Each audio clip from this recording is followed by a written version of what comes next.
real quick on some of these groups, but hopefully we'll wait a few seconds for some people to get on. We have Marissa Hamilton online here. We're going to talk to her in just a minute. She wants to share some things that are going on.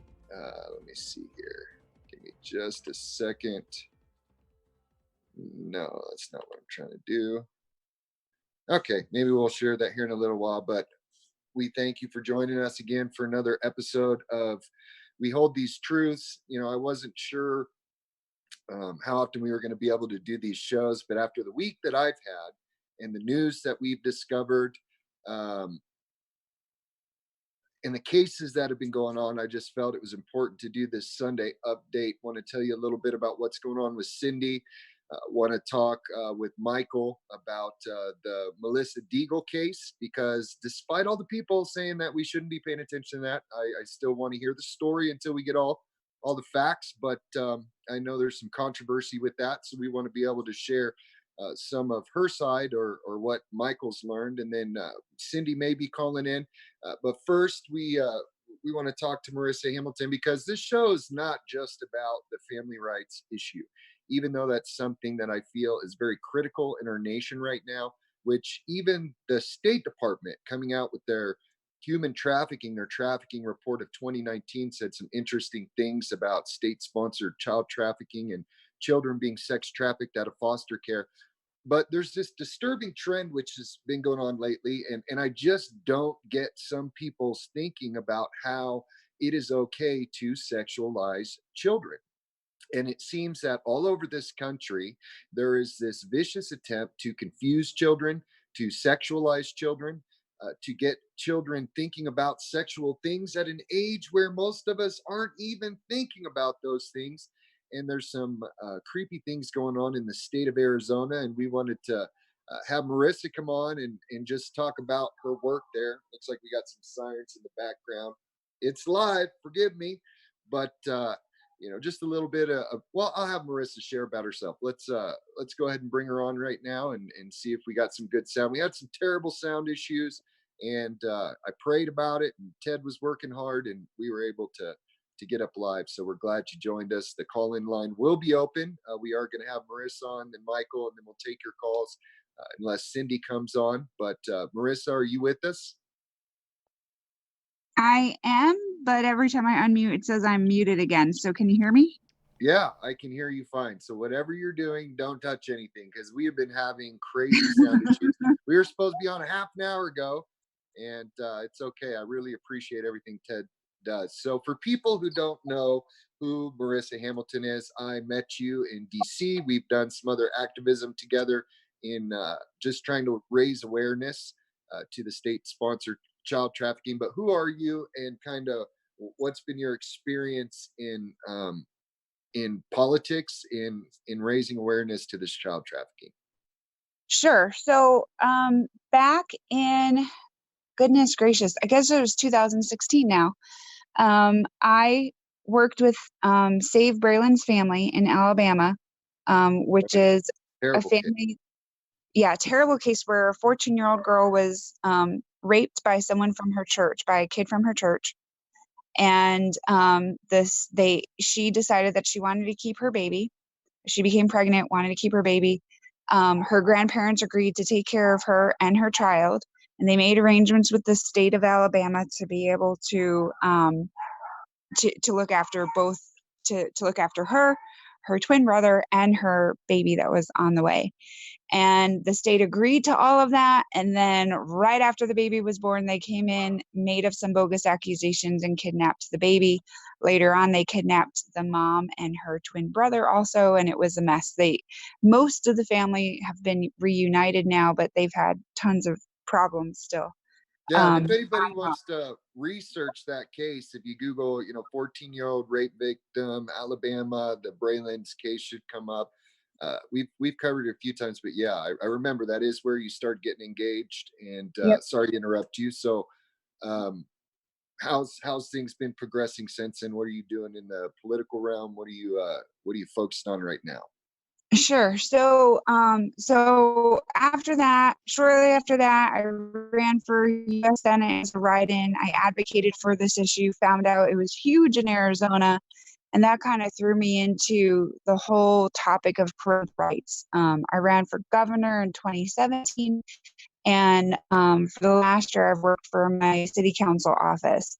But I'll be leaving the office this month. My focus has been on criminal justice reform and homelessness. I've been working there. That's kind of the focus that I've had, because I see it as two root cause issues that end up having CPS get overly involved in people's lives. So I've been working to solve the issues that create the CPS engagement so that we can stop that part from happening.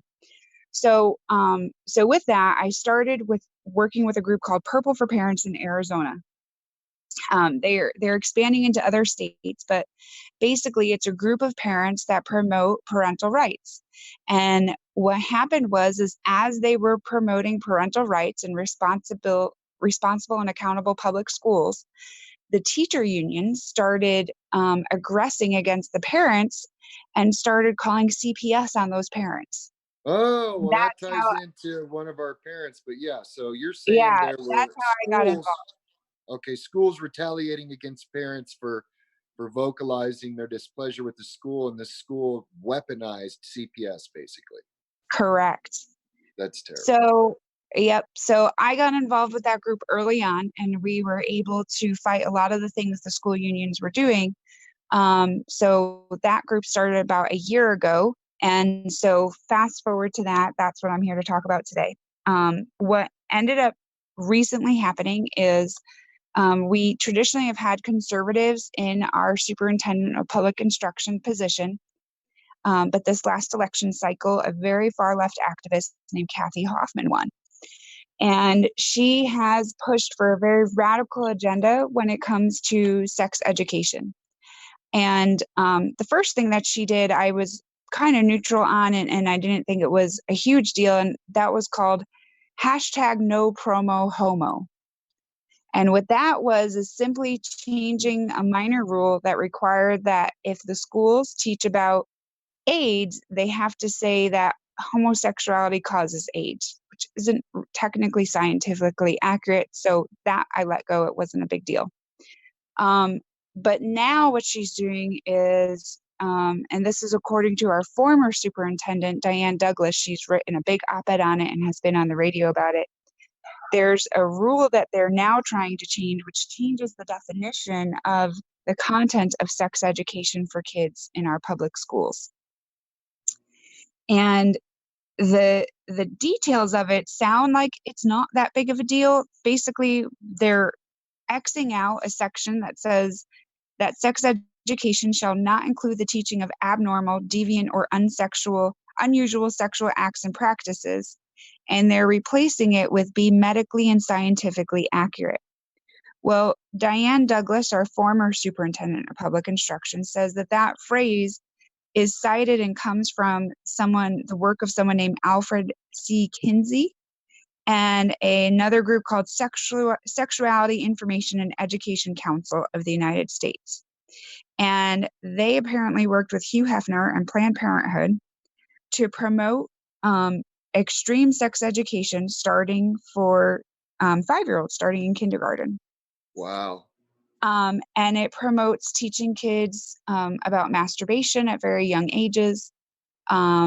It's part of the program that if you saw in the headlines on LifeSite News where 10-year-olds were having a competition in the classroom as to which 10-year-old girl could put a condom on the fastest. Oh my Lord, people should be arrested for that. Oh yeah, absolutely. And here's where the really besides the craziness of that, um, the other thing is that we just got the report out of the math and science scores or math and English scores from our Arizona standardized testing, which comes from the same Kathy Hoffman's department. And it shows that we've had, we still have less than half of our kids proficient in English and math from 3rd grade on. So the thing that doesn't make any sense is that we have kids that are struggling with the essential basics that public education is supposed to cover. And if you have kids that aren't proficient in the basics of English and math, reading, science, things like that, but they are then being over sexualized in school, that spells for a terrible combination of kids being vulnerable to sexual predators. And and so I don't think that it doesn't sound like what Kathy Hoffman and her people are doing is being very transparent to parents as to what they're trying to do. Technically, they're still supposed to get parental permission before they teach any of this. But you But know they're even not going beyond to that, do my that. issue is that, yeah, exactly. And we had an issue in Flagstaff where they didn't do it. They went ahead and did some sex education classes. I think it was with fifth graders, and they did not get parental permission. Parents found out about it afterwards. So the thing is that Arizona has traditionally been for pro parental rights when it comes to education. We have a very large school choice program. We have ESAs, which allow for parents to be able to take their children, take the public school funding and use it for either charter schools, private schools, religious schools, homeschooling, whatever they find is their preference. We also have supported parental rights when it comes to vaccines. But as you know, we have a very aggressive child protective services department. And Especially in so, Arizona. Yeah. yeah, very aggressive. And so the combination of increasing this sex education for kids while we have kids that are seriously underperforming when it comes to basic academics is pretty alarming. So we have a group, so Purple for Parents are, and some other groups are going to show up at this meeting tomorrow where they're presenting what they whatever they want to change, which reportedly is what I read to you. And hopefully it will be a packed house of parents to stand against this. And so far we've beaten Red for Ed on all their other nonsense that has come with trying to take more of our tax dollars. We were able to beat them at their game with CPS. So hopefully we can beat them on this too and make sure that we keep parental rights and not over sexualizing our children. Yeah, and that's just crazy when you have 10-year-olds racing to, which they're just playing a game. They think it's funny. It's really interesting. And I don't want to get too vulgar on this program, but my wife shared something with me today. She said, my children shared a common term with her recently uh, about, well, we're not going to go there. The things that they're teaching kids and that kids know about sex is just something that really should not be putting into the heads of kids at the ages that they're putting them. And I'm not completely sure what the agenda is behind this, except just the general breakdown of morality in our society in order to destabilize the family more. Um, I don't know if you knew this, but they just recently passed legislation in Colorado that if a child determines that they're transsexual or homosexual, rather than working through that issue, because there's a lot of reasons why a child might adopt that view that something's wrong with them, and so they want to go this way and explore this and that way and explore that, or they have their peers or other people pressuring them, calling them homosexual, or whatever reason that kids begin to develop this if it's outside uh, a natural course in them or whatever you want to call it. But it is illegal now in the state of Colorado to try to sway children away from that sexual orientation. So if your child comes home and just says, I'm homosexual, if a parent tries to intervene and get to the root of that, even go through some therapy, see what's going on, it has actually been made against the law. And Yeah, so, that's just insane to me. I mean, at a minimum, I think that it's fairly a healthy thing for children to be in therapy in general. There's lots of challenges that come up. Kids might be being bullied or whatever else, and there's a variety of things that are more challenging in kids' lives than in previous generations. That seeing a therapist is something that's probably a good thing. Especially if your children have had to go through traumatic circumstances, which unfortunately happens more often now than in the past with the current environment in public schools.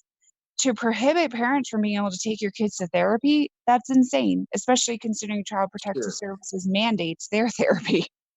Yeah, and it's getting worse and worse. And to me, it's just another intrusion into parental rights and authority. Yep. We get into the vaccination issue, we get into this sexualization of our children, where I believe in California, some of their more aggressive and radical sexualization and education of children, parents can't even opt out of anymore. Now it's Yeah. you don't have a right, you have no say.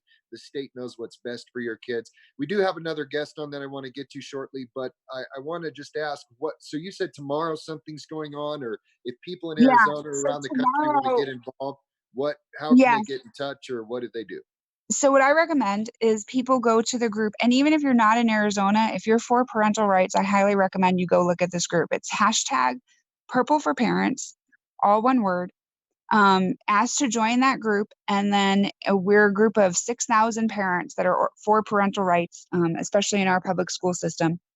And in there, there's an event for tomorrow at 9:30 a.m.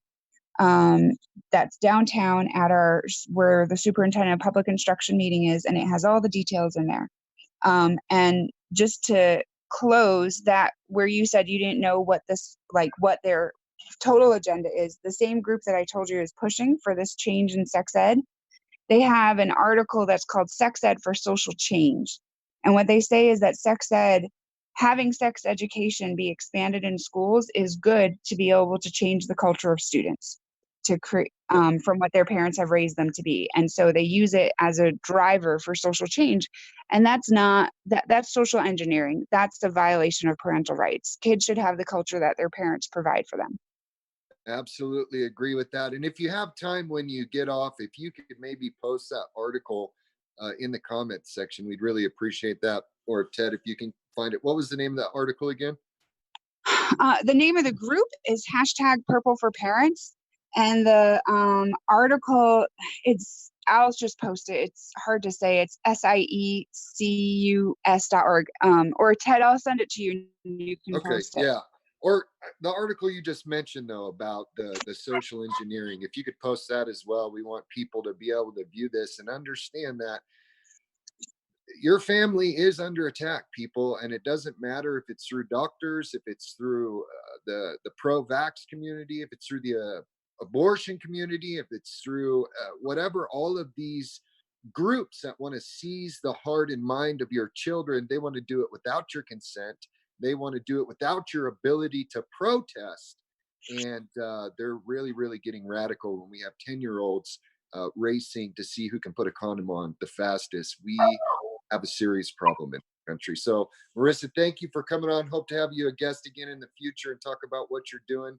And really appreciate everything that you do. It's good that we know there's people in the system, and that's what people need to understand is there's multiple levels by which we can change this. Getting politically active is one of them, and it seems that you're having some great success, and we hope you go out and do some greater things and be able to advocate on a national level in some position of public service. That would be amazing. But thanks for coming on Thanks so this. much. All right. All right. So that was Marissa Hamilton, and she's out there doing the battle. And so uh, there we go, Marissa. Okay. And so we did a live a couple weeks ago, and it's kind of what got me started again. You know, we've been moving, we've been still growing and healing in our own family. We have all of our children home now, and it's really amazing what God is doing. But we did an update about the Melissa Deagle case, and this is a case that's been going on clear back since 2013, prior to when they even took my children, and caused a little bit of controversy because she was arrested, had felony charges, left the state of Arizona. Arizona came after her, and then Michael did an article that ended up, I believe, in the Daily Caller, and we asked him to come on and kind of share some updates of what his journalism has discovered about this case, because we want to share her side. She can't; she's in jail.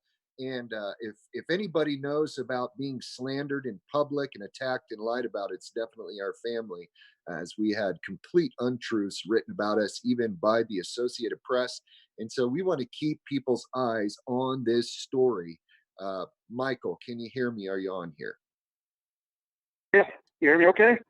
Yeah, there you are. Sorry about all the, yes, sir. Sorry about all No, the no worries. technical. So Go ahead. you mentioned that this story is controversial. Can I talk about that for a second? Sure. How it's controversial?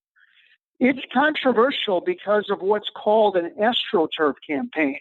Now, it's pretty rudimentary, this campaign, but that term AstroTurf, it's in a book called Stonewall by Cheryl Atkinson. She actually also did a free TED Talk about it. What it is it's like a PR campaign. In fact, PR companies often do them, and they hire people to go out and write articles and blog about a certain issue and go on social media and take a certain side. And what's happening in Melissa is a rudimentary one. This guy, Miko Hayes, is, from what I can tell, he's being paid by a guy named Robert Beatty to do this and against other people. He said as much in a Facebook Live in May. He said, Robert Beatty pays me to do this. And there's a few other people who are involved, but the whole thing, it's basically a gaslighting campaign using the media and social media and whatever other ways of communication to controversialize her. In fact, Ms. Atkinson used that term. I guess the reason I'm saying controversialize is because that's exactly what these AstroTurf campaigns are designed to do. And what's interesting is this story is very similar to another one that I've covered, the Rucky case, the one I've covered the most. And I've actually found like 7 or 8 themes that are remarkably similar in both cases. Both moms have been arrested. So they've criminalized their behavior. Sandra Grazzini Rucky, Sam, she goes by, she was charged with 6 crimes, which were really just one crime.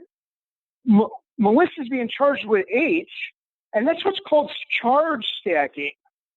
They've both been extradited. They've both falsely been accused of being fugitives. How about that? You think that's a coincidence? That both women were falsely accused? Let's touch back a little bit on that, because that seems to be one of the points of contention with people. And I saw something in your article. I'd like some clarification. Now, you got a chance to talk to Melissa. Is that correct? Correct. In jail in Arizona. Okay, which is more than some other people. And or in jail. I'm sorry, in jail in Florida. In jail in Florida. Right. Right. In jail in Florida. Attacking. The Beatty group had been targeting my family for the duration of our case. So Miko, that was different. I don't really know what's going on with him. I've always considered him a friend, but definitely. Listen, I watched. Look, it is a Facebook Live, but I watched him say, "I get paid by Robert Beatty to these are essentially projects." And I saw that too, but then I heard later that he was trolling somebody. Sorry, I got a storm coming in. It's blowing my window. But, I don't want to focus on that as much, because there are people, I believe, like you said, because they did it to my family, that are either paid or they're federal COINTELPRO trolls that are using federal money to spread disinformation, attack families, because there's a massive trafficking pool that organizations are pulling out of for federal incentives and for actual sex trafficking of children out of foster care. And so they have a pretty intricate network of attacking people. But the one thing I wanted you to touch on was when you were talking about this fugitive status. Some people were saying, well, she's a fugitive. She ran from Arizona to avoid these charges. Do you want to kind of break down the charges and what's going on with those? She didn't run from Arizona. She moved to Florida in 2017. They didn't charge her until 2019, and then claimed she ran from Florida, even though they served her at the place, I don't know if it's a home, but the place she lives in with her fiance in Florida. If she was a fugitive, how come they knew exactly where to go find her? Right. And one thing I So found no, they. interesting that I pointed out to people is those police showed up. They lied to her through the door. They said they'd show her a Mhm. warrant if she opened the door. She opens the door, and this is the kind of crap they pull, which is why you can't just open the door and let these people in necessarily without some form of protection. I'm glad she filmed this, but then once they get her outside and start cuffing her, when they said, "We'll show you the warrant, we're going to show you buddy the warrant," then they continue to manipulate the dynamic and tell the fiance, "Well, we're not showing you anything till you shut the camera off." And they continue to exert this unlawful control and manipulate people and utilize their children against them. So, what is going on in her case that you'd like to share with people? And do you believe that this is retaliation by the state of Arizona? No, yeah, it's in a sense. What's going on in her case is everything you just said. Well, it's Exhibit A, and it's on steroids. Her case had all of the federal funds, everything, and they're doing it in an egregious way. So, hold on one second. Sure. She's being they didn't call it Munchausen, but that's only because they used a different term for it. I think because they were trying to hide what they were calling it. But she's being accused of Munchausen. If you know anything about Munchausen, that means that you're making up disorders, which means your kids couldn't have anything. Well, hold on, let me get to it. This comes from Phoenix Children's Hospital. Her daughter is a patient in our special needs clinic at Phoenix Children's Hospital. She is a medically complex 12-year-old. She carries the following diagnoses: gastrointestinal dysmotility, gastroesophageal reflux, JG tube dependent, autism, ADHD, primary immune deficiency, and fatigue. It comes from the claim she's made. The one saying she's got all of those things. So they took her kids based on this ridiculously bogus misuse of Munchausen. And that's another way that it's similar to the Rucky case, because in the Rucky case, they did it with parental alienation, where they misused that term. And that's very important because in both cases, there's a huge industry that's filtering through DCS, CPS, whatever you call it, to label mostly women, I found so far, though I won't say they won't do it to men, as having Munchausen as a reason to take these kids and then place them into foster care. And it works similarly with parental alienation on the family court side, where they use that to place them with the dads, the abusive dads. And all of that is very similar in the two cases. But in her case, did you read that these things, they don't just have a few disorders, they're like these ridiculously complex disorders. And on that case, they claimed that she was making up illnesses and they got away with it. So that's pretty egregious. That's why they're pushing so hard. This is a lot more significant than the average case. And the other thing is she hasn't seen her kids in, I think, 5 years. They've been in foster care. They may have been adopted out. To me, because I told people the reason I'm so concerned about this case is it would be, in my opinion, no different than if the state of Kansas showed up at my door right now after my case is closed and over, and then decided to charge me with the crime to retaliate because I'm doing these broadcasts and continuing to expose child trafficking. But what, for people that aren't familiar with this kind of thing actually happening and not believing that the government would waste time or money to harass somebody to this level, what do you believe are the reasons they initiated this criminal proceeding against her? Do you have a theory? Yeah, I have a great theory. She hasn't seen her kids in 5 years. How bad do you think it was in foster care and maybe adopted out for them, that they're willing to do this now with her daughter going to be 18 in December? How bad is it? Look, the only thing that we really don't know about this case is what happened to her kids once they got into foster care. And my guess is it was a nightmare beyond all nightmares, because this is how hard they're coming after her mom. Because they put her in jail, and look, if the kids are dead and she's in jail, she'll never know it. If the kids were harmed in a horrible way, well, it's very hard to sue when your mom is in jail for child abuse. Obviously, they had to take you out of that home. Now, and that's, I think, why they're coming so hard. Sorry about that. So some of what I've heard Well, it looks like Melissa Deagle replied to someone's comment on our post. So we do have somebody that may be familiar with the case. If you want to call in and share as well, the call in numbers at top. I think Ted would be able to bring you on, but we want to tell your story. The point of us doing these shows is to help educate people that these things are really happening in America. But one thing I Right. wanted to So ask you, can I Michael, go ahead. can I talk a little bit about this Munchausen?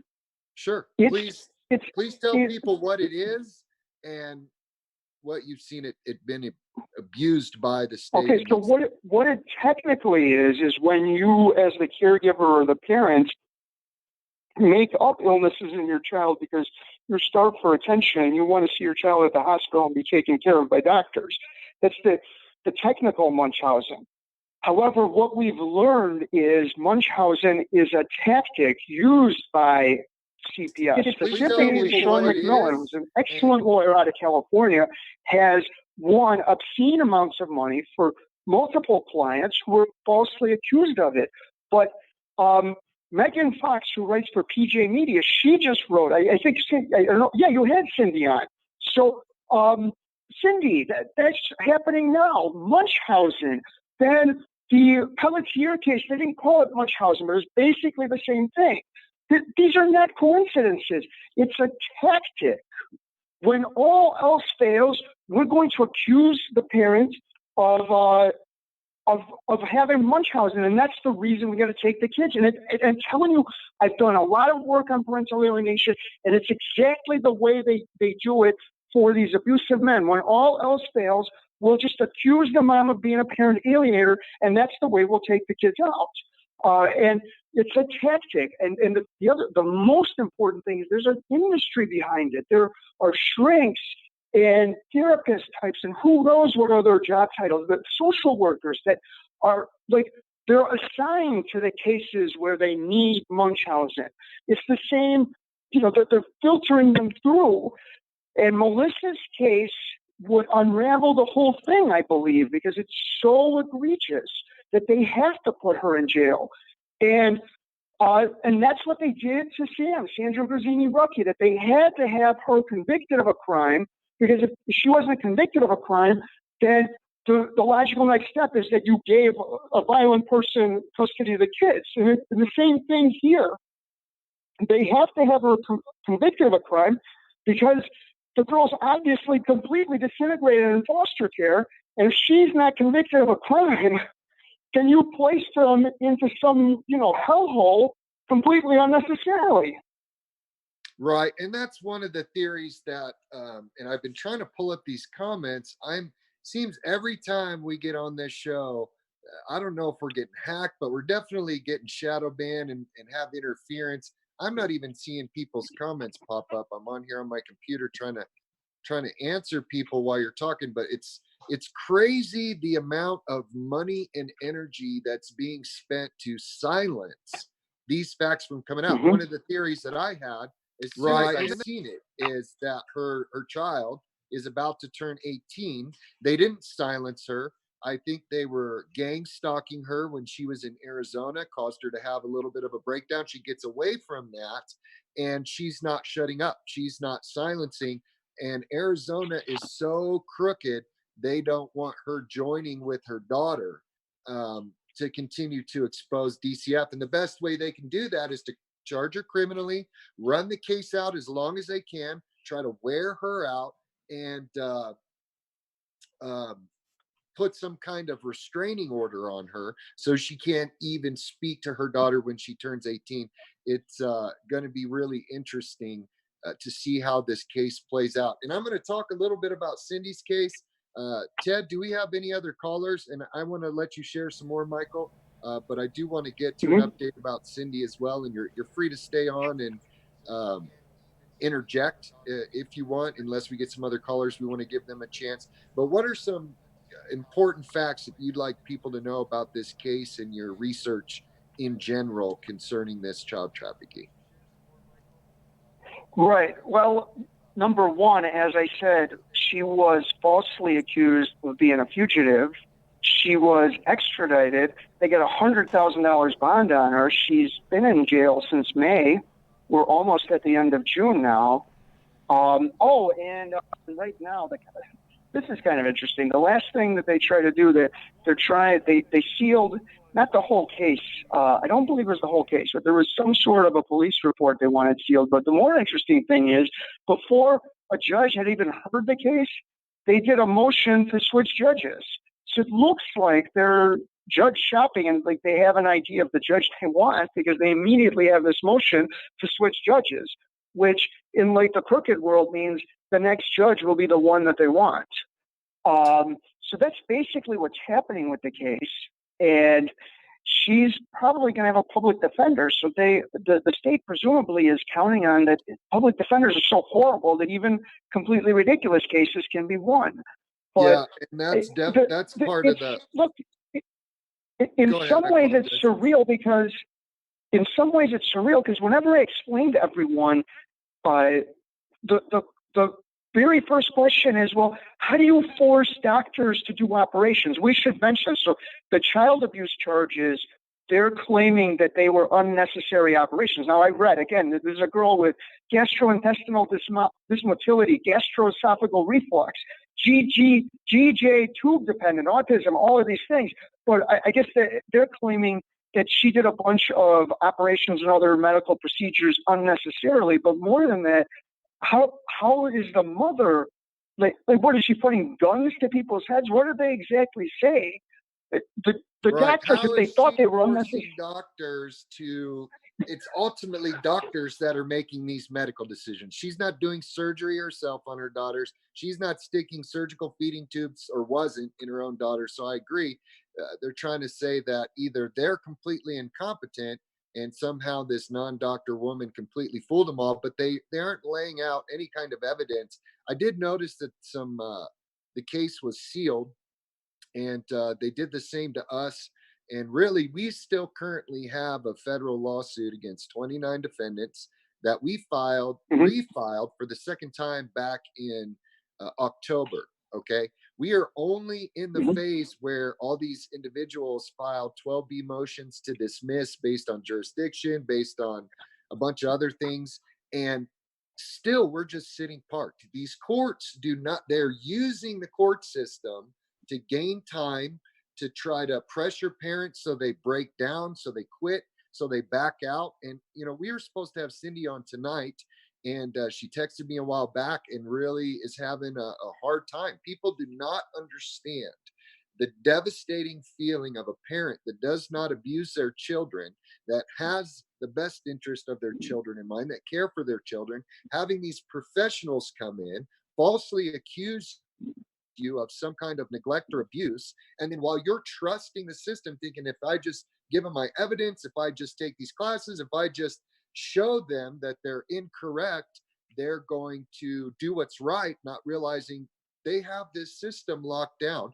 And the whole purpose is to keep people distracted, defending themselves against bogus claims of abuse and neglect, while on the other side, they're defrauding the federal government, defrauding taxpayers for Title IV incentives. And yeah, I really want to share this update about Cindy, but just one question here. Ted, did we have anyone else call in? Yes, we have Cindy Hunter almost ready. You ready for her? Okay, you can go ahead and mute again. I just want to give Michael time to finish up anything. If there's anything you want to return to the call. We can still hear you, Ted. There he goes. I think he went off. Listen, I totally agree with you. And yeah, this looks like a textbook case of trying to get federal funds for kids that then become trafficked. And the thing that hopefully people can understand, if you have like this gastrointestinal, whatever the second word is, and there's like 6 or 7 of those, and you can convince a court and get all of the proper stuff together to take that woman's kid claiming she's making things up when her kid has complex disorders. You can do that to anyone. That's why this is such an important case, because it's so extreme to say she has Munchausen, given the severity of the symptoms of her kids. So if they can get away with it in that case, they can do it to anyone. And that's what's very important. And in that respect, it's the same as the Rucky case. The Rucky case, her ex stuck a gun to his son's head. He threw a kid into a refrigerator. He chased after her daughter until she had to barricade herself in her house. He was doing all kinds of things, and all of that abuse was covered up. And it's sort of the same thing. It's that same dynamic. And as I said, in both cases, I think they're more egregious than the average case. And that's why people are pressing so hard. Because if you expose the case, the whole thing falls apart. And if you get away with it, you can get away with it with all the other ones because the rest of them aren't nearly as extreme. Absolutely. And really, thank you for calling in tonight, Michael. And I just want to let you know that if you get any updates, please get a hold of us. We kind of wait till we get a bunch of stories put together and then want to have an update. We don't have a steady schedule right now, but we definitely want to keep people updated. 30, can I finish up 30 seconds? Sure, One thing people should know, we've come a long way. You're right. I wrote this article on the Daily Caller, and now I'm on with you talking about it, and it's been covered in other media. And look, no, it's not cable news. It's not 60 Minutes yet, but 3, 4, 5 years ago, you could not find these stories anywhere. Now you're interviewing me after I wrote about it in the Daily Caller. That's, we're making a lot of progress getting these stories out and getting people to recognize what's happening. And, revolutions are hard and they're long. And sometimes when you make baby steps, you don't see that you're making progress. But I think we're making a lot of progress. I agree. And when we first started this, we couldn't find help at first. For the first year, it was very challenging. And I agree. I'm pretty excited about the progress, including legislation that we want to talk a little bit about, that people are trying to get reversed and to get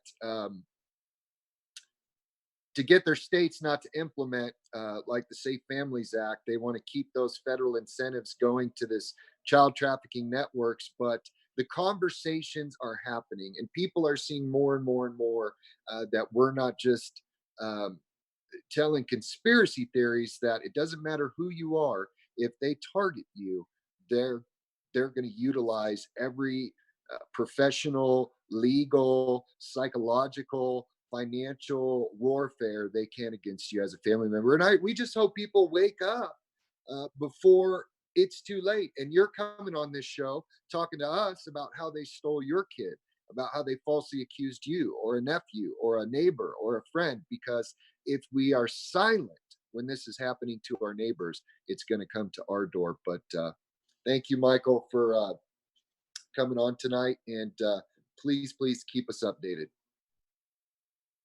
Have a good evening. Okay, have a good evening, sir. Have a good evening. Thank you for having me. Yeah, and we'll have you again. And so Ted said we have another caller on, and let's see if we have this caller. I believe her name is Sarah. Sarah, are you with us? I'm not hearing her. Okay, well, we'll give it a few minutes. There are some things I want to address. I even took some notes today. I don't know where are we at on time, Ted? We are at 44 minutes and 12 seconds. Okay, we'll probably go for a little bit longer. I don't want to be burdensome on people. This is a heavy subject, but so we have been helping this mom here in Colorado, who we had on the show, Cindy, a week ago. We encourage you to watch that show if you haven't seen it, where she came to Colorado because she had a special needs child and was told by her doctor that they had some really good medical care here. And there's a scary thing happening with that. They're forming in Colorado a network of doctors so that these doctors will make sure that child abuse cases don't slip through the cracks. What they're creating is a professional network of kidnappers that can select and kidnap children. I strongly hope there's some oversight on how these reporters are going to do this, but she was having issues with Douglas County school system. And Jimmy Lakey, I don't know if you're watching this. I sent you a message, buddy. You're a local talk show host. I know you've taken government officials on, and you need to hear the story of this mom. But we were going to have her on, and she was having a hard day. We didn't want to force her to have to tell her story again. But I wanted to share with you what happened. So she had court last week, and they pull this on parents all the time. And I want to tell you guys something. I believe that Cindy's going to be successful at getting her son back. She pushed the school system. The school system retaliated by making an allegation that Munchausen, that she was making up the medical condition of her child, even though she had documentation, she had doctors, she had therapists, all saying, "What are you talking about?" They interviewed her daughter, which caused severe emotional distress to the point that her daughter had to get hospitalized. And they're still trying to attack her daughter and threaten to sever that relationship. And so she had court. Now, mind you, she hadn't seen her son in 21 days. Okay. Now, imagine you're a parent and you haven't abused your child, and they come in the school system, and they tell you to come in for a court hearing just so you can waive services. No big deal. They're not going to force themselves on you. They think you're doing okay, but they just got to make everything official. You go to that court, they seize your child, even though they leave another child in the home, which shows they don't believe you're a dangerous person. They only take the child that gets the social security check because he has a disability. They only take the special needs child with a unique medical diagnosis, because in the children's hospital can use the state to give them permission to try new types of therapies and medical experimentation on these children, which I believe is probably what's happening also to this case in Oregon, Kaylee. But so she has an attorney coming on the case. Her public defender has done an absolute horrible job. Like Michael shared, a lot of times they work with the state to violate your rights and to keep you ignorant of your rights while they help the state terminate your rights. But I want to tell you that Cindy's been doing everything right. She hasn't believed what they told her. She goes, she gets records, she does her due diligence to make sure that they're not trying to get over on her. So they contacted Cindy and said Wednesday's court hearing was canceled, that she was not going to have a court hearing. There was a motion for her public defender to withdraw from the case. And I talked to Cindy. I said, don't trust them. They'll lie to you. They can't just, because she said that her attorney wasn't coming on yet, and that the public defender decided that she was withdrawing from the case, so she wasn't coming. And I was like, wait a minute, that's a violation of your rights. You can't just walk into a courtroom and until that attorney is taken off the case, she's still your public defender.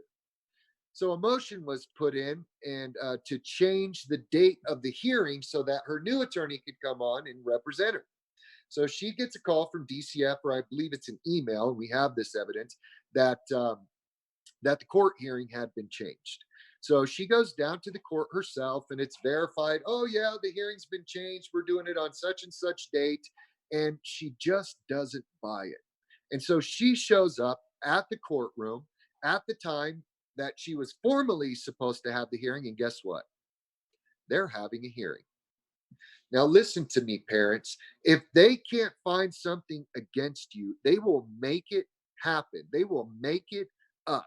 And so, what they were trying to do, they know they're in trouble with Cindy's case. They know that she's got professionals that got her back. She's got activists that are assisting her, and that we're going to continue to fight for her son, that she still to date has no idea where he is not getting visits, does not know anything, because they will not give her information, except at this last court hearing they wanted to take her child out of state. And I'm surprised they didn't try to gag her. And they may be watching this right now. And if you are Douglas County, if you are DCF down there, we're not done. We're going to help her. We're going to expose you. But in a nutshell, they tried to make it look like if she wouldn't have shown up, they would have said that she didn't care, that she was neglectful, and that she missed her court date. And that's why they'll justify keeping her son in custody. So the good thing is DCF wasn't ready. Her attorney didn't show up, and hopefully she'll get sanctioned. But she even shared with me, okay, that she's got an attorney ad litem on this case. And I'm going to get more information about this ad litem that apparently has already been disciplined. And she's on some form of probation for falsifying visitation records with kids. And during those falsified visits, stating things that the kids said about neglect and abuse that were never said by the kids because the ad litem was never there. So here we have a mom with the ad litem that's already committed fraud. We have a court that's changing her dates to try to manipulate and make it look like she's not showing up for court. And they're really waging psychological warfare on this mom. We need to pray for Cindy. And it's really horrible what they're doing in this case in Colorado. So keep updated. She has court again coming up this Wednesday, and hopefully they're going to return this child. But they are, I mean, imagine you come to Colorado to get your sick child help, and instead you get your child stolen. That's what this mom's going through. But I saw we may have had a caller. Ted, do we have a caller online? Yep, Sarah, I brought her right in on Zoom with you, so she is with you now. All right, Sarah, how are you doing? Thanks for calling in. What would you like to talk about this evening? Hey, Sarah. Raymond, it's Sarah Hunter. I was calling to let you know how I beat DCF. That's what I want to talk about. Okay. A quick note. What I did is it was my grandchildren. My daughter has issues. No ifs, ands, or buts about it. She wasn't capable of taking care of her children. Well, automatically they're supposed to look for family members. I stepped up to the plate. Hey, I'm here.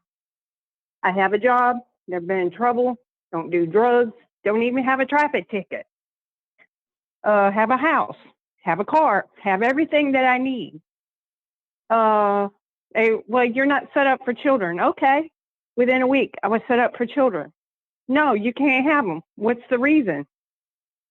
We just feel that you might let the mother still see them. Okay, so you think I'm not going to follow your rules, so you're not going to give them to me. No, so they put them in foster care. Okay, all right, so just before you go any further, I want people to know something, and you and I probably both know this just as well, that they disqualify what they call kinship placement in a large majority of these cases. And are you aware why they do that? Yeah, because they don't get paid if they go to family.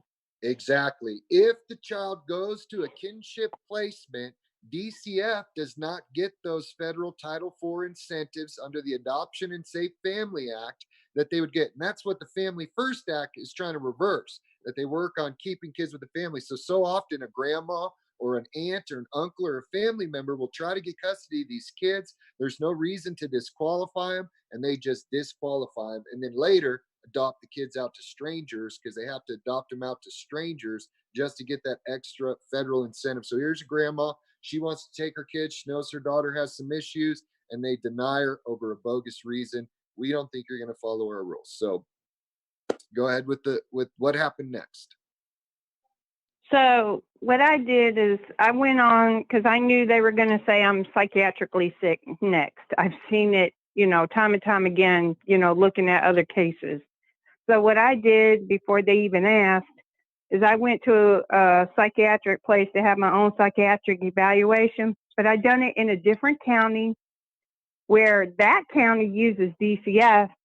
The psychiatric place uses DCF for that county, but I didn't tell them it was for DCF. I just said, I need a psychiatric evaluation for school. So that's what I told them. So they done my psychiatric evaluation. They gave me the paper. I had it in hand. DCF in the county that I was in fighting said, we want a psychiatric evaluation. There you go. Already got it done. Thank you.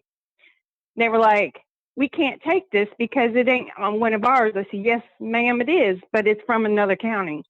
So they had to take it, and the judge took it because it was from another county under DCF. So they were like, okay, I got over with that. And the judge was like, I think this grandmother should have at least visitation. So he gave me unlimited visitation. In the meantime, while I was going to see my grandkids every single day, I had unlimited visitation. I took the grandkids and I went back to another psychologist as a family and got that one to say, okay, she's perfect for these kids, blah, blah, blah. Took that to court. So they let me have temporary custody then, only for like, they even stipulated only for 30 days.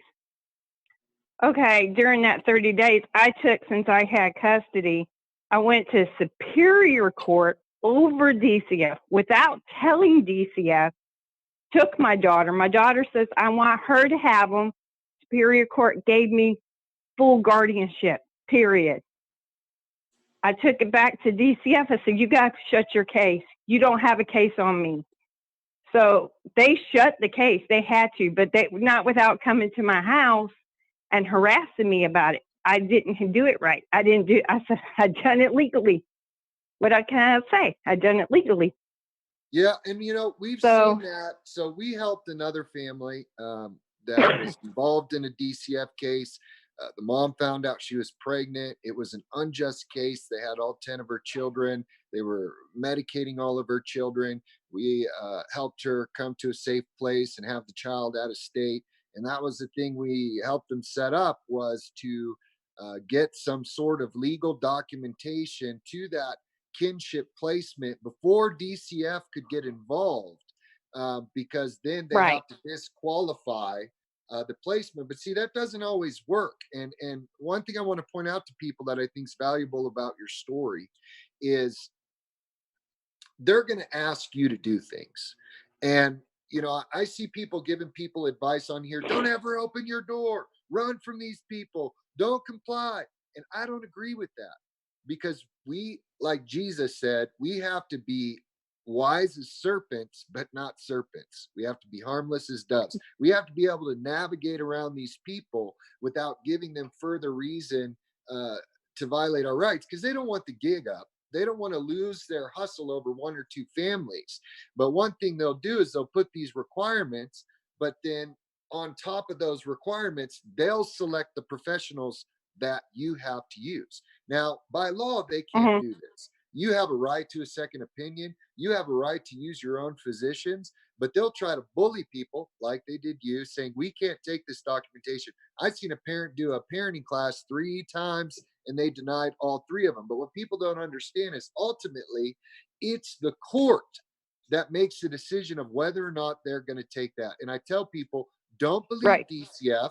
Don't listen to their lies. Take the documentation in the court, show it to the judge and say, Judge, you disqualify this person then. See, they try to, because of an incident that happened 6 months prior to our case, they try to get my wife wrapped up in this domestic batterer program that she did not I remember belong that. with. You remember that? And it was a 6 Yeah, month I long remember that. intensive program ran by the Secretary of State of Kansas, who at that time was defending our defendants in the lawsuit. And so we went out and found a professional. We did a GoFundMe. People helped us pay for it. It was $600. And they tried to disqualify this guy. And we were like, this is the guy that wrote the domestic batterer assessment that's used across the country. How are you going to disqualify him? And they couldn't. And he said, she doesn't need this class. This is a twisting of the facts. And so we totally encourage people, you have to go, and it may take some work, and you may have to raise money. And you have to use your own professionals and not necessarily let them know that it's going to be utilized in court. Just get these assessments and let the courts disqualify them. Don't listen to DCF. So that's a really valuable insight that you've given people. If you use their people, they're going to lie about you. Right. So then my daughter got pregnant again. So obviously, DCF was going to jump in when she was in the middle of trying to have the baby. And she calls me, Mama, they're acting stupid. Something's going on. I'm like, all right, I'm on it. So I went up there, brought me a notary. She signed, what is that called? Not guardianship, but well, it's going to depend on I guess the state. it's like, in some states it's a permanent. Yeah, it's like guardianship. So she signed that over to me. Yes, it's not power of attorney. It's like a guardianship. So she signed them over to me before DCF had a chance to do it. And she had to stay a while because she had a lot of bleeding problems. So I was able to take the baby home. And no sooner I left out, 30 minutes later, she said DCF was in the room to pick up the baby. Too late. I got him. You know, they came to my Honestly, house. I said, you don't you were blessed and you go got ahead. fortunate, because it doesn't always work that way. And a lot of No, times they'll but you ignore have to those. stay on your toes. You have to stay on your toes. You have to try to stay one step ahead of these people. If you don't, then you're going to lose, or it's going to be one heck of a battle. I ain't going to say you're going to lose, but it'll be one heck of a battle. If you're Well, one step ahead of them and know the next steps they're going to try to take, and you try to defer that, then, you know, you have a better chance. That's what I'm trying to say. Sorry, my You cat there? just jumped on my lap. Yeah, my cat just Oh. jumped on my lap. Doing this from home. So yeah, well, we thank you for calling in this evening, Sarah.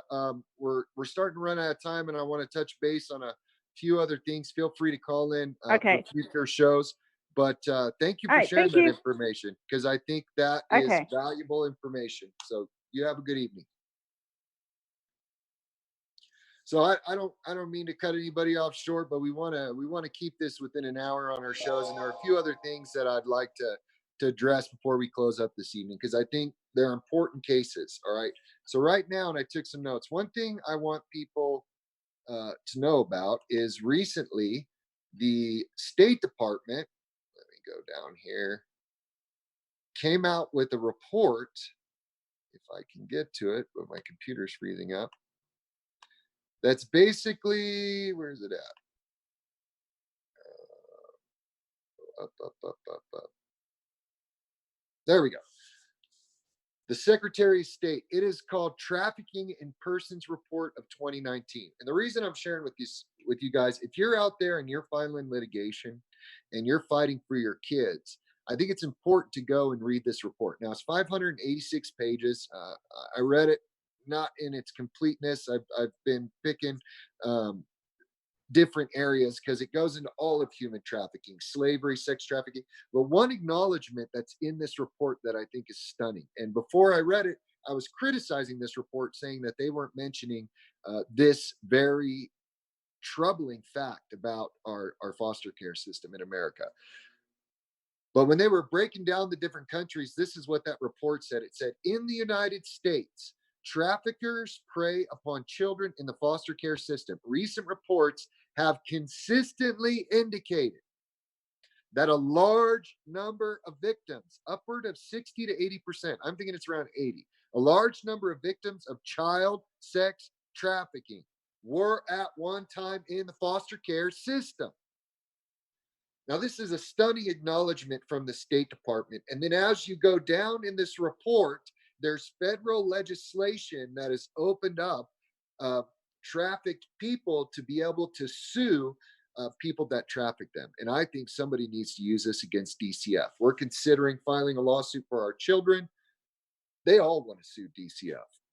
As we've talked and bonded and came together, and they share their experience and the trauma of that experience and the things that were told to them and the lies that were told to us, they're ready to hold some people accountable. But I think that somewhere there are so many different attempts people have had to give relief, to get relief about the stealing and trafficking of their children by state actors, that I think looking at this human trafficking legislation that they've amended in this report may give some arguments to add to any pending litigation about children suing about being trafficked by DCF because they're being trafficked by DCF for federal Title IV incentives. And then you have groups like, let me share some facts with you guys. Okay. And this is what's troubling. Not only are 80% probably, so 8 out of 10 sex trafficking victims that are rescued, 8 out of 10 come out of the foster care system. And we're not going to stop human trafficking if we don't cut off the source of the trafficked people. Okay? We have to get a hold of our senators. We have to talk to our elected representatives. We have to educate people. I got a backstage pass coming up to a pretty decent conservative conference where a lot of people are going to be talking about the future and faith and the conservative vision for this country. And honestly, I don't pick conservative, libertarian, liberal, whatever. I'm trying to find people in any party, in any movement, in any political position that is willing to take on this state-sponsored child trafficking. And so we need to get information to people because so many people do not understand that this is genuinely happening. Now we have a mom that recently had a baby cut out of her while traveling through a state based on it's called predictive abuse or something like that. It's pre-crime where they basically say our factors have determined you may abuse or neglect your child. So they drugged her, cut the baby out, took it, and within a matter of a month, they've already terminated the rights of these parents. They retaliated from going public. We're trying to get that mom on. Would love to have her story shared because it's horrifying, dystopian craziness when you have state governments cutting babies out of moms' wombs to steal them and traffic them. It's happening in America. It is happening. And we'll show you the proof. If you're watching this video and you think we're all crazy, you message us and we will give you proof and story to show you that our government agencies under the guise of child protection are stealing kids. But let me give you some facts here that while I was preparing for the show today, and these are kind of old. It's actually worse now. So it says we currently have 500,000 children in our broken foster care system right now. Okay. Almost 80% of inmates incarcerated in our prisons have spent time in foster care. They go from foster care to the penitentiary. They stay a commodity for the state to get some kind of federal incentive, whether it's because they're a prisoner or somebody's got a special need in the foster care system, or they let these kids just age out. They leave them on the street. Those kids commit crimes because they're not getting proper treatment. They're not getting what they need to reintegrate and to learn how to be adults because this system uses and abuses and traffics them. 80% of inmates have spent time in foster care. 40 to 50% of former foster care youth become homeless within 18 months after leaving care. 60% of youth earn incomes below the poverty line.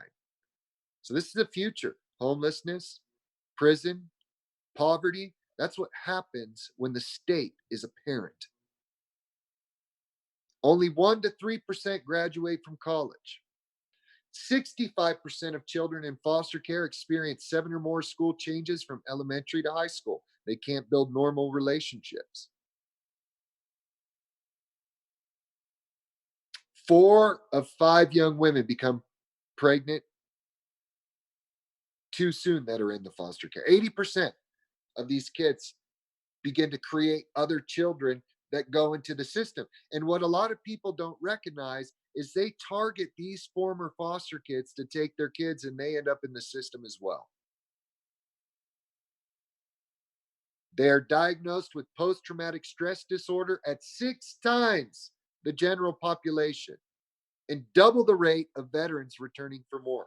Double the rate of veterans returning from war do these children get a diagnosis of PTSD. Now, I'm not sure if some of that is the fraud that's being committed, where they falsely diagnose these kids with some sort of medical or psychological disorder, because what a lot of people don't know, and let me tell you something. When they diagnose these kids falsely with disorders or educational difficulties, and they go give them an IEP, individualized education plan, or some kind of service, it maximizes the federal incentive. Like in the state of Kansas, those social workers that sued Kansas said that they were being forced to focus on federal compliance more than what was good for the children, i.e., meaning their goal was focused on maximizing the federal incentives. 25%. 1 out of 4 of these kids are over medicated on dangerous psychotropic drugs. 81% of males have been arrested compared to 17% of their peers who were not in foster care. So we have these horrible statistics of what happens to foster kids. We have these horrible stories of what's happening to kids in the system, of being abused and sleeping in offices. And I just have an article from the state of Washington, and the name of the article is "Foster Kids Trapped as Washington System Collapses." 60 one youth spent 67 nights in a motel. They're having kids sleep in offices. They did that in the state of Kansas in Johnson County. And allegedly, a KBC state contractor that's working with the states to traffic children sexually assaulted a girl that was sleeping in an office. So these kids are being abused, they're being over medicated, they're being neglected, they're being diagnosed with false disorders and told that they're messed up. And then they end up in prison, they end up pregnant, they end up arrested, they end up homeless, they end up in poverty. This is all under the guise of child protection in America. Do the research. This is the future of our country. Yeah, I'd encourage you guys to Google that article. I don't have time to go over it. It was actually written in 2018, the end of 2018, but Washington is in free fall. It's in free fall. Foster kids trapped as Washington system collapses. And I wanted to give you the name of the parent. So I'd encourage you to look up this story and follow it and help give this family some support. I think it's Suzanne or Susie. Here we go. Susie and Peter Saad, Saad, and their daughter Sophia. According to this story that I got, talks about how they were targeted, accused of being terrorists, and how the mother was drugged as she was traveling through the state of Connecticut, and forced C-section, removed the baby, and the state has terminated their rights already. She just posted on Facebook, they terminated their rights within 60 days. Force medicated, baby ripped out of the womb, rights terminated, that child's being trafficked. Theodora was the name that I had, but look up Connecticut mom has daughter stolen by C-section. There's enough articles out there. And then we have the other story I just want to touch base on before we shut it down for the evening, about the mom that we talked about before. So we had a mom, Kaylee was her daughter, and Oregon wanted to put this kid. Now, Oregon is a right to die state. If you want to die, they can prescribe you medication to take your life. But this child and mom did not want this child going through chemo again because it wasn't working. They began to use CBD on her cancer, on Kaylee's cancer, because Kaylee had cancer. She had already been through chemo once. The child had done YouTube videos talking about how the chemo was killing her, how she just wanted to live, how she just wanted to have life. Her mom found some support in the cannabis community. In the cannabis community. And they were trying alternative medicine, which people also have a right to try. This is with the child in agreement, not being forced by the mother, who's a teenager. Okay, a 13-year-old, 14-year-old can go without their parents' permission and get impregnated and have an abortion. Thank you, Planned Parenthood. But a mom and a daughter cannot decide to use a safer alternative of cannabis for the treatment of cancer that is showing effectiveness in its treatment. And it was showing effectiveness in this young lady. And so Oregon Department of Children and Family Services got a court order to seize that child to force toxic poisons, i.e. chemotherapy, which could kill this child, back into her system, apart from what her mom wanted and apart from what the child wanted. And so the mom fled. And I want people to understand something. You notice there wasn't an Amber Alert when this mom fled. If you flee before they serve you paperwork, and I tried to warn the family members, I was sending messages, and I'm not ashamed to say this, that I was warning them, get rid of your cell phones. That I've been to the FBI, as many of you know, multiple times. I bullhorned the Justice Department. I brought other people to share evidence with the FBI. We've contacted civil rights divisions. We've been to DC. We've been to the federal ombudsman that's supposed to oversee compliance with what DCF is doing. They all ignore the trafficking that's going on. But God forbid, if a state wants to steal a child and a parent leaves before the state can serve paperwork, the FBI and the U.S. Marshal Service will go in and help kidnap that child. And it's a shame. It's a shame that these federal agencies will not address the child trafficking, the human rights violations, the civil rights abuses that are occurring under the guise of child protection in secret courts where parents are often gagged, records are sealed, parents are slandered, uh, documents are forged, and there are falsehoods that people can't defend that are leaked out into the public to demonize parents. Parents are arrested, like Melissa Deagle, and the feds won't do anything.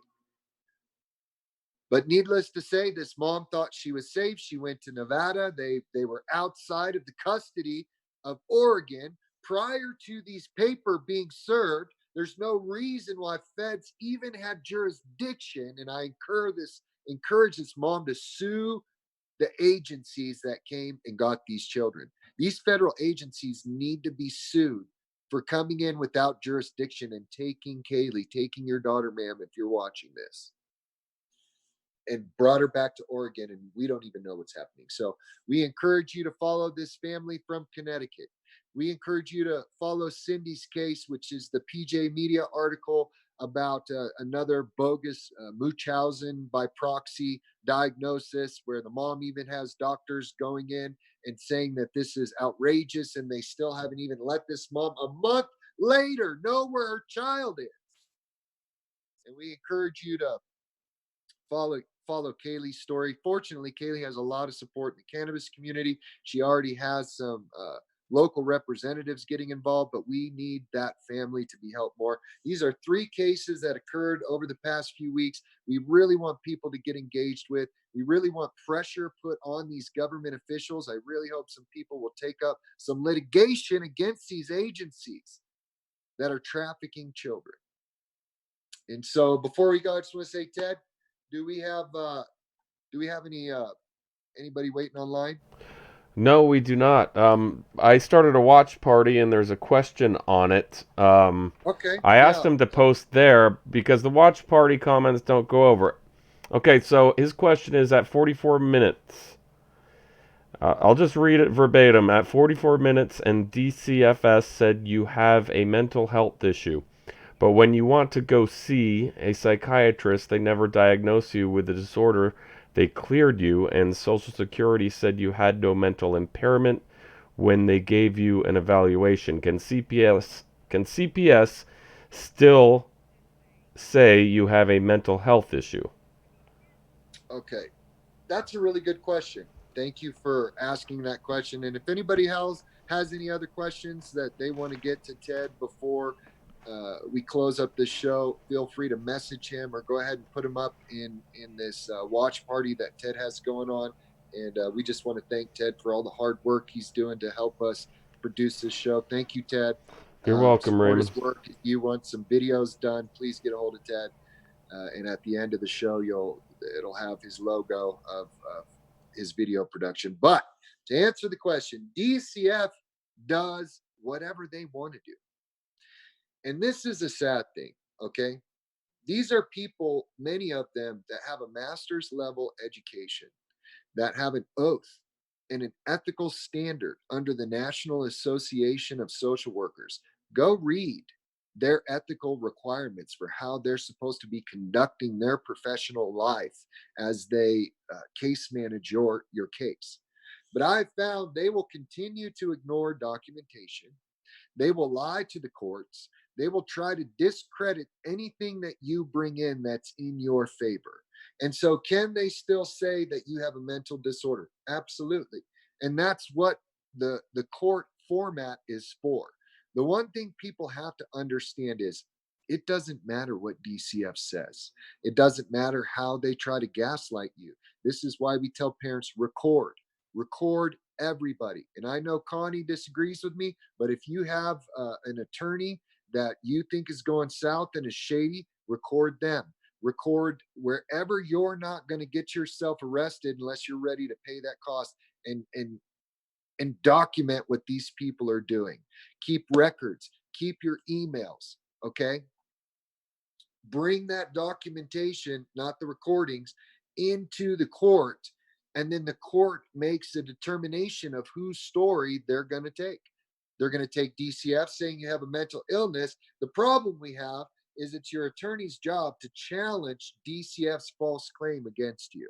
And often these shill public defenders refuse to do it. That's why I sued 3 of mine and ended up representing my own case, because they'll just come in and say, no, we believe that this mom or this dad has a mental illness and they're not complying with any treatment, and they'll leave it at that. It'll be a complete fabrication.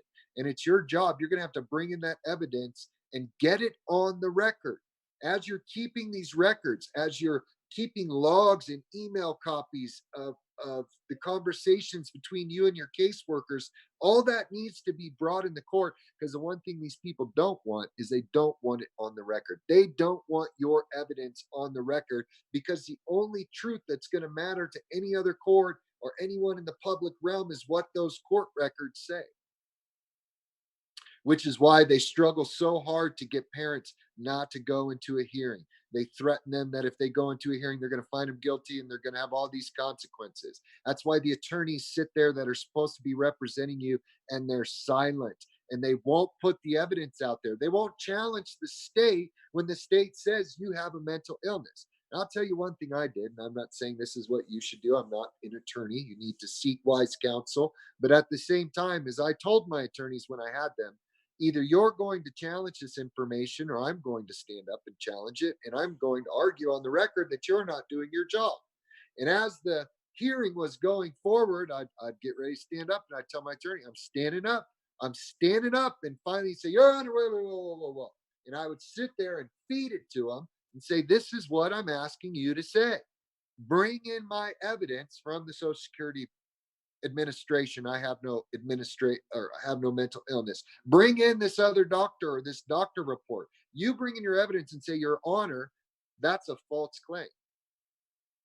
And then you can always sue them for defamation if they're making those false claims in a court of record. You can go and file a civil suit against that defamation. Now, that's a whole nother ballpark, but I'm saying you can file a complaint against their license for violating their oath and committing fraud in the court. Most states have some kind of disciplinary board for all professions, including social workers, where you can say that they're in there operating outside of their scope. Because guess what? A social worker can't diagnose you with a mental disorder. That's operating outside of their scope, which is an ethical violation.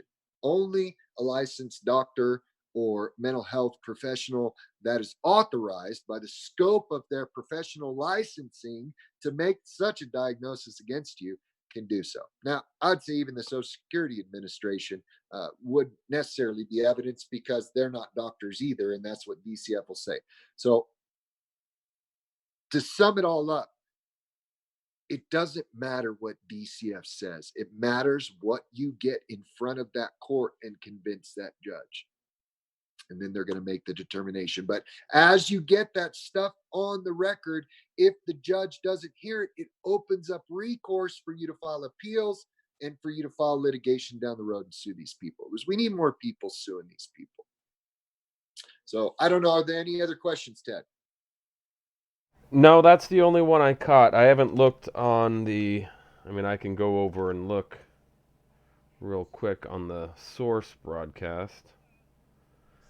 Let's see, I had it up over here. Where is it? Yeah. There's a bunch of comments.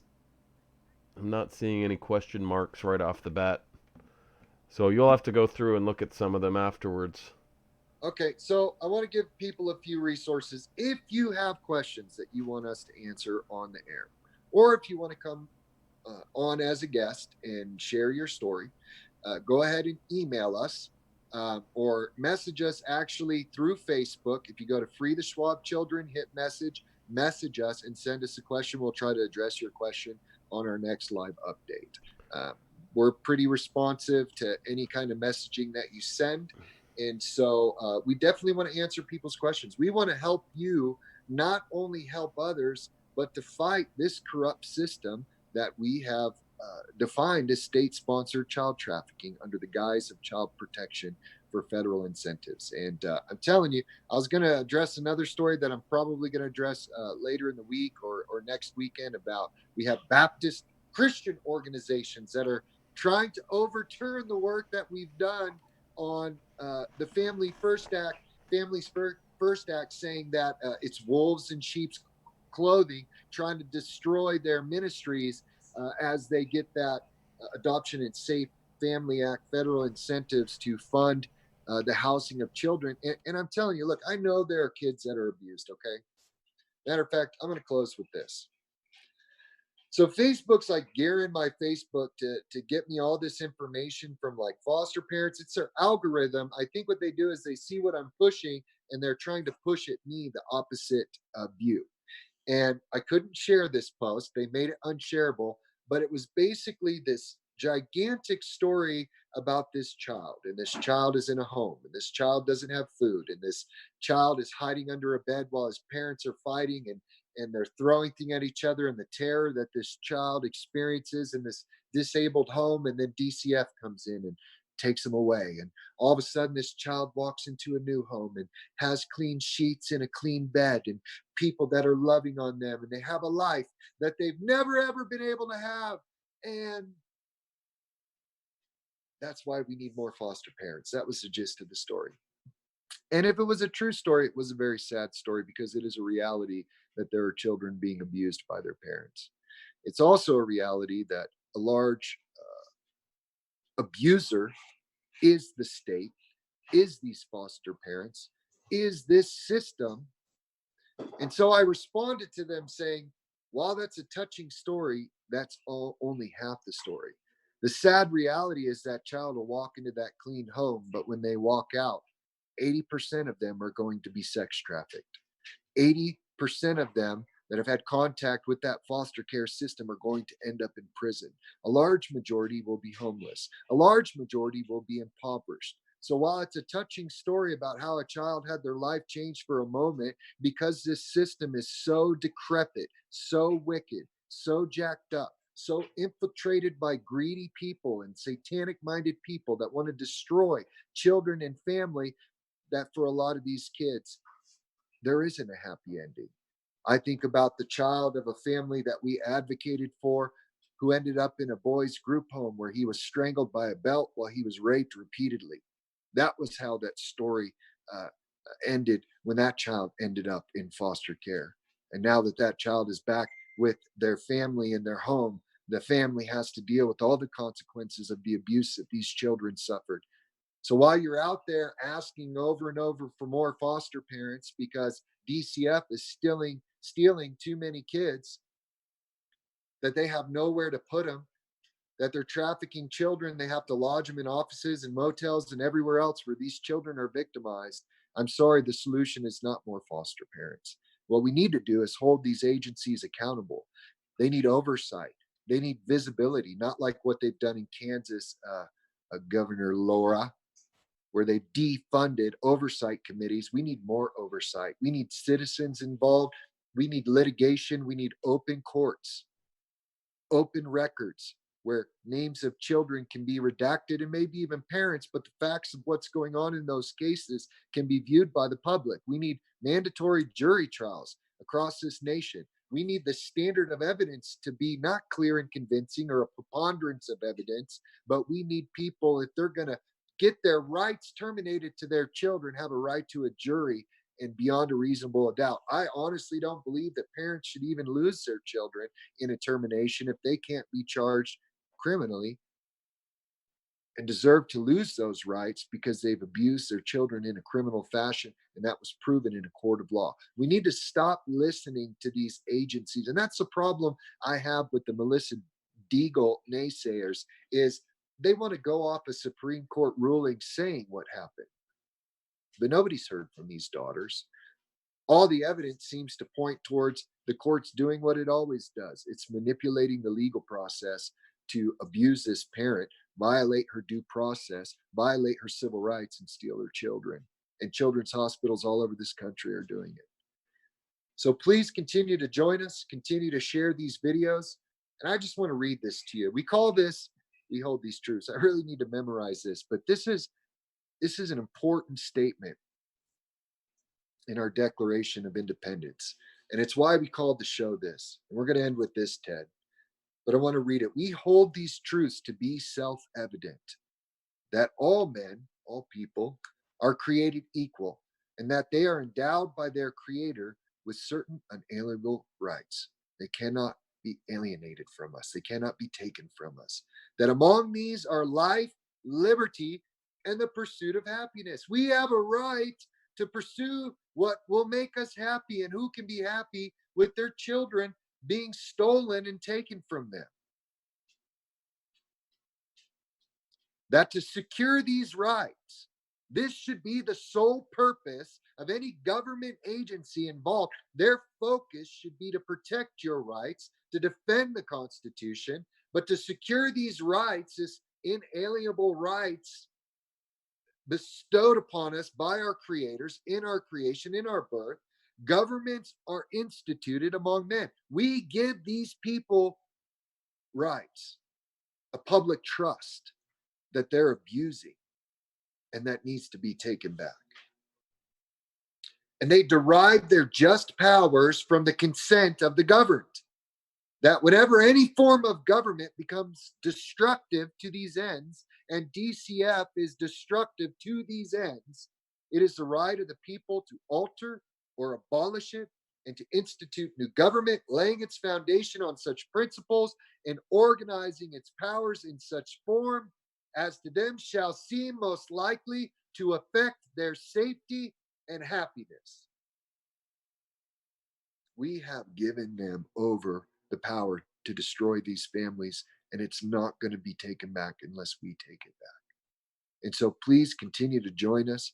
Please continue to research this issue and stand beside these families that are being victimized by an awful system that's out of control, trafficking children for federal incentives. So thank you for everyone who called in. Thank you for joining us this evening, and apologize for the technical difficulties, but we'll see you next time on We Hold This Truth.